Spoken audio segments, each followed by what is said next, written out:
thanks to the support as a channel member, Kyle Bykirch. Champions League semi-final once again. Very simple to get to the Champions League final. We just need to stop Erling Haaland. And frankly, how hard could that be?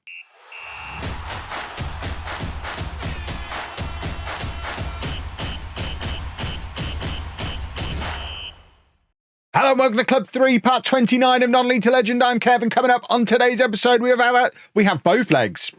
I was going to say first leg, it's both legs of the Champions League semi-final against Manchester City. That's a Manchester City team currently third in the Premier League behind Liverpool and Spurs. Look at Burton getting back up where they're supposed to be. It's all turning out all right at Burton, isn't it, after all?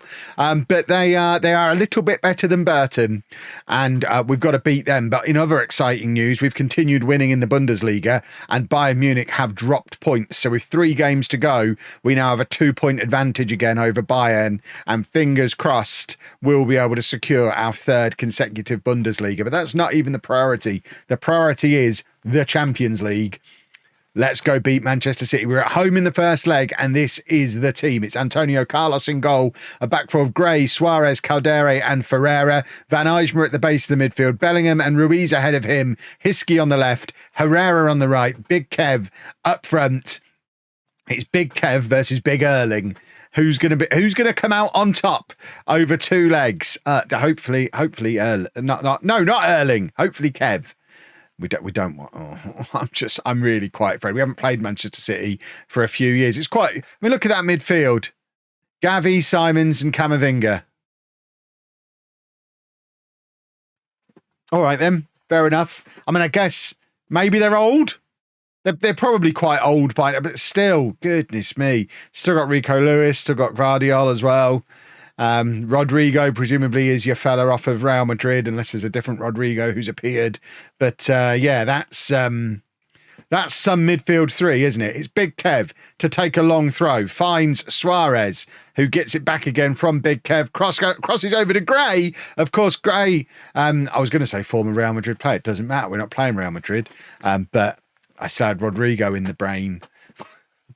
Which, as long as he's in the brain and not in my penalty area, then that's probably okay. It's interesting. They've got Rico Lewis as an inverted fullback, and our former left back, Silvio Colombo, as an inverted wing back, which is a role I'm pretty sure he's not really very good at playing. So I'm interested in that back four.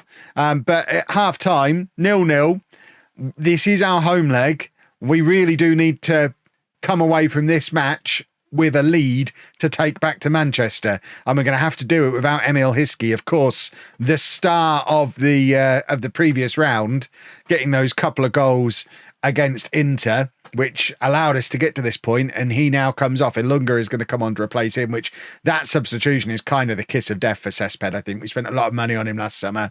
He has dropped below Ilunga in the pecking order. I should have had more confidence in Ilunga when we signed him, but Cespedes, I think, will be looking to sell this summer. Van Eijsma plays it back to Suarez, and Suarez looking for Gray, but it's a poor pass, and Gray doesn't really move towards it, and now City have got the opportunity for an attack, and there's a huge space opened up right down our middle. I don't know what our defence are doing, but our Champions League run might be coming towards an end again.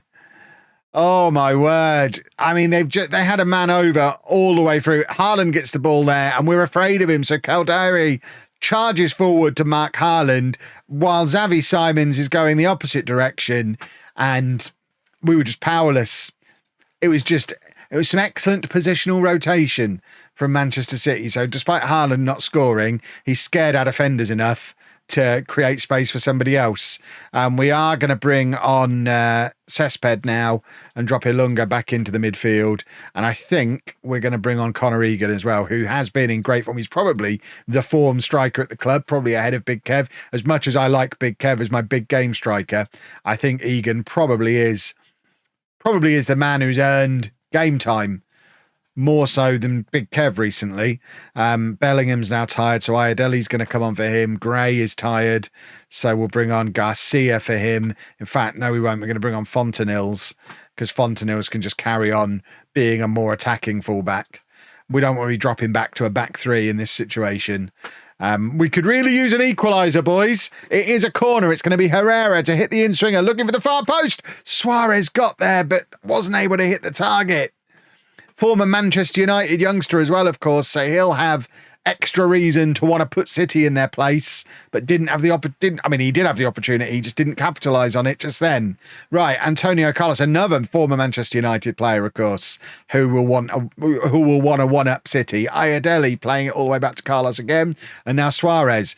Got time to pick a pass if he decides to pick his man. It's Alunga who's got space, and Cespedes just takes it the opposite way around Lewis to what he was expecting. This is wonderful work from Cespedes, and he's won a penalty. That was proper wing play. Maybe we won't sell him after all, because he turned the Manchester City defence inside and out then. If this referee doesn't give this penalty after stopping play when we're charging into the penalty area, I will be quite upset. Come on, ref. You know, if you know what's good for you, Mr. Referee, come on then. And it's a penalty. Okay, this is the opportunity to drag us back into this tie. It's going to be Connor Egan to take, who is in incredible goal-scoring form, which hopefully he can keep going today, and Egan scores. That could end up being a decisive moment for this tie. 26th goal of the season for Egan, 1-1. I mean, dream scenario, we go and grab a winner now in these final 5 to 10 minutes and at least have a small lead to take back to England with us. But 1-1, certainly better than losing 1-0. That's tactical analysis with Kev right there. But it doesn't look like we're even going to get another highlight. Oh, we might do, actually. And it is back in the City half. They've got the ball, though, so we're going to have to win it back off of them. And hopefully it's going to be one of those where they just gift us a goal. I thought it might be, in fact, Cespedes bursts in again. Egan's unmarked in the middle. Egan scores. Cespedes has come on and changed the game. I threatened to sell him, and he has been absolutely pivotal in both of the goals we've scored in these final 10 minutes. Connor Egan is in incredible form, but massive credit to Cespedes, who's come on fresh, energetic, and with a point to prove, and has grabbed this Champions League semi-final by the scruff of the neck and decided he's going to take it home with him. 2-1. That does make this second leg interesting. We come away from Dortmund with a win.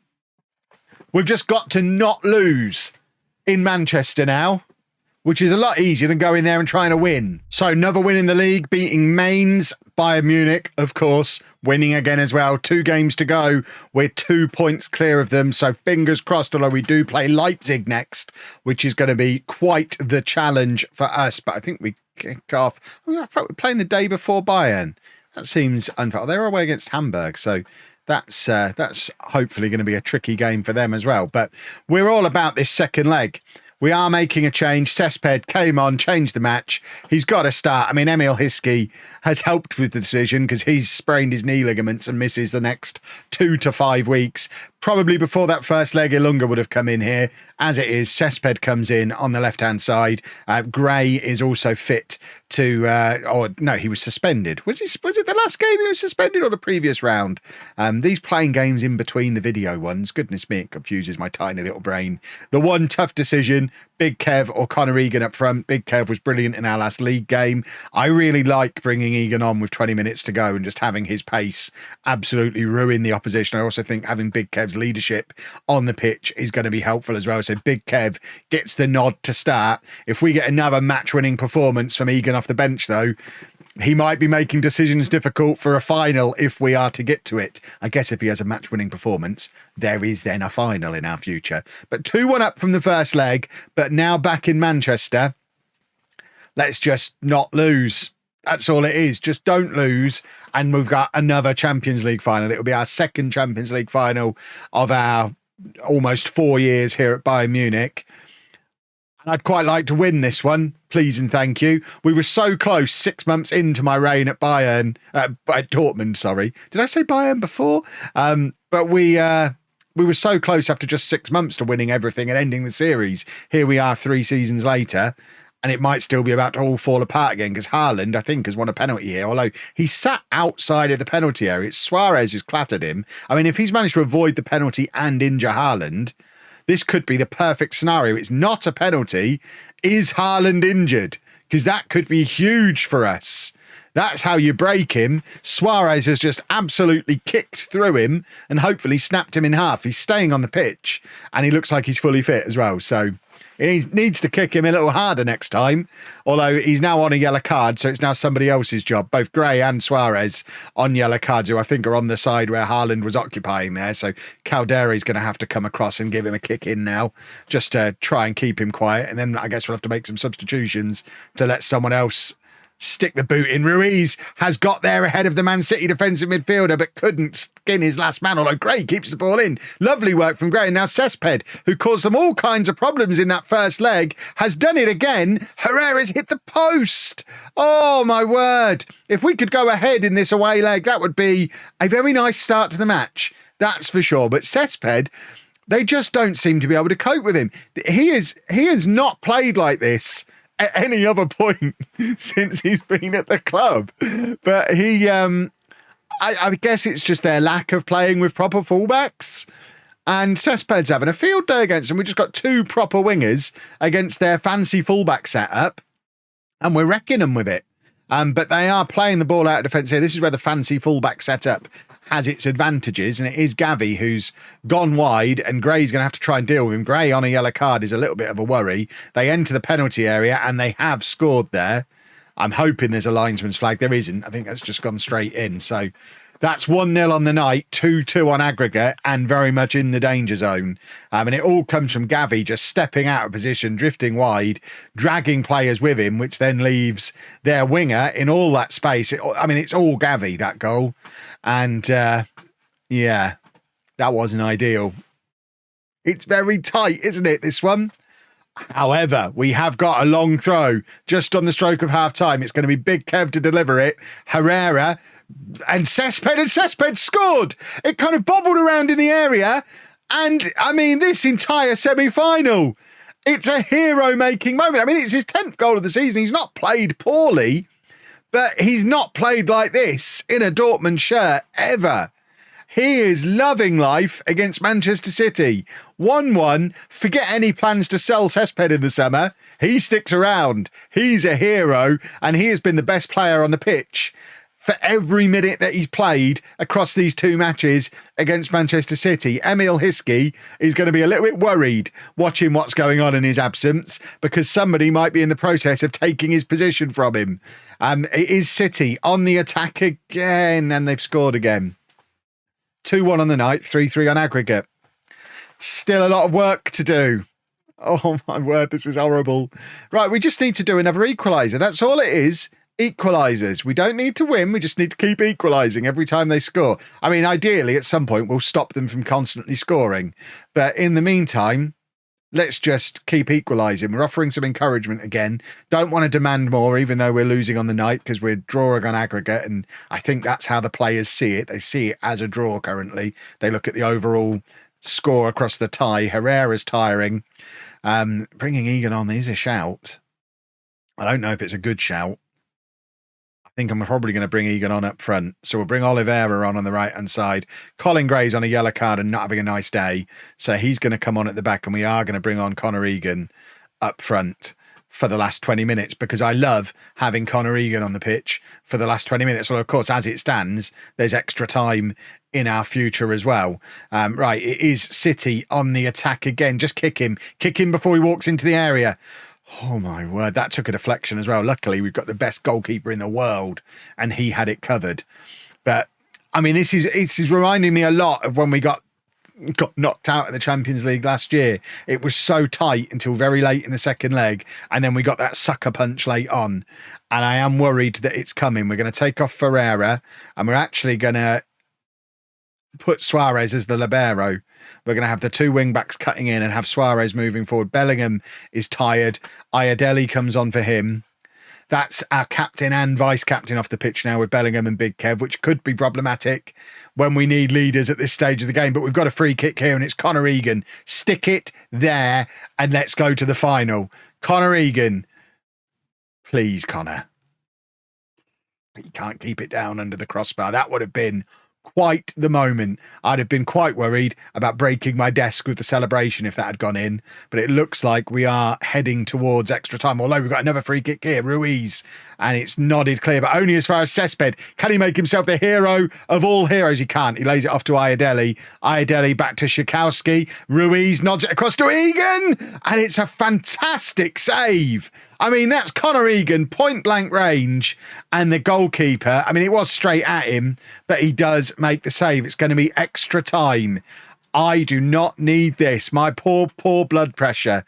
Right, what have we got on the bench? Ilunga is there. He's the obvious man to bring on, and it's whether or not he comes on for Cessped or Ruiz. Ruiz is playing worse and on a yellow card, so Ilunga comes on in midfield.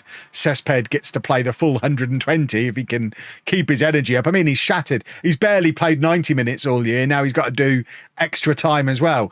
But City are an ageing team, remember. So hopefully the likes of Camavinga and Haaland, who are going to be old men, are going to struggle. They're going to get tired, and we've got a corner. It's Ilunga to take. We've got plenty of big target men to aim for here. Connor Egan is not one of them, but he's the one who gets on the end of it. And now Oliveira, the Brazilian international, cuts it back to Calderi. And the most unlikely of sources, I mean, it's actually gone down as an own goal, but Calderi grabs the equaliser, 2-2 on the night. That means we're now winning 4-3 on aggregate. All the onus is now with Manchester City. They've got to attack us with their tired old men. And hopefully they won't be able to. That's the plan. We're so close to another Champions League final that I can taste it, and it's delicious. So please don't balls up from here, gentlemen. 4-3 into the final 5 minutes of extra time. There's obviously going to be at least one more twist in this. I've played enough Football Manager to know, but is that twist going to be another goal for us? What a goal! What a free kick! That's it. We're going to the Champions League final.